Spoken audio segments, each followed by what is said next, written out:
இந்திய cricket player ராகுல் கடந்த சில வருஷங்களுக்கு முன்னாடி 3 வகையான கிரிக்கெட்லயும் ஸ்டார்டிங் பிளேயரா விளையாடி அசத்தி வந்தாரு.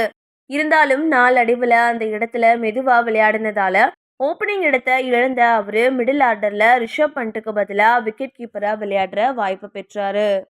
அதுல 2023 ஆசிய கோப்பை மற்றும் உலக கோப்பையில சிறப்பா விளையாடி இந்தியாவோட வெற்றிகள்ல பங்காற்றின அவரு இந்த தென்னாப்பிரிக்கா டெஸ்ட் தொடர்லையும் சதம் அடிச்சு அசத்தினாரு. இருந்தாலும் அதை தொடர்ந்து நடந்த ஆப்கானிஸ்தான் T20 தொடர்ல அவர் தேர்வு செய்யப்படல. அதன் காரணமா 2024 T20 உலக கோப்பையில அவருக்கு வாய்ப்பு கிடைக்குமா அப்படின்றது சந்தேகமா பார்க்கப்படுது. குறிப்பா ஜெய்ஸ்வால் மற்றும் ரோஹித் சர்மா போன்ற பிளேயர்ஸ் ஸ்டார்டிங் பிளேயர்ஸா இருக்கிறதால அவருக்கு ஓப்பனிங்ல இடம் கிடைக்காது அப்படின்றது உறுதியாக இருக்கு. எனவே அடுத்ததா நடக்க போற ஐபிஎல் தொடர்ல லக்னோ அணிக்காக அதுவும் அழுத்தமான மிடில் ஆர்டர்ல அபாரமா செயல்பட்டு பெரிய ரன்ஸ் எடுத்தா மட்டுமே அவருக்கு T20 உலகக்கோப்பையில விளையாடுற வாய்ப்பு கிடைக்கும்னு நம்பப்படுது.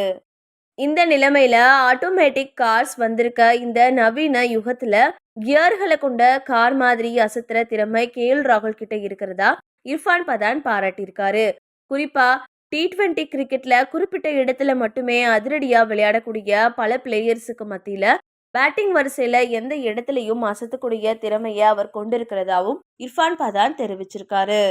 அதனால வர ஐபிஎல் தொடர்ல ராகுல் மிடில் ஆர்டர்ல விளையாடினா உலக கோப்பையிலையும் விளையாடுறதுக்கான வாய்ப்பு கிடைக்கலாம் அப்படின்னு மறைமுகமா தெரிவிக்கிற அவரு இது பத்தி ஸ்டார் ஸ்போர்ட்ஸ் தொலைக்காட்சியில என்ன பேசியிருக்காருன்னா, ஆட்டோமேட்டிக் கார்ஸ் இருக்கிற தலைமுறையில ராகுல் கியர்ல இயங்குற கார் மாதிரி. அவரால் 1 to 5 வரைக்கும் எந்த வகையான கியர்லையும் பேட்டிங் செய்ய முடியும். தேவைப்பட்டா அவரால் 6வது கியர்ல கூட அதிரடியா விளையாட முடியும். எனவே அதை அடிப்படையா வச்சு ராகுல் லக்னோ அணிக்காக மிடில் ஆர்டர்ல விளையாடுறது மோசமானதா இருக்காது.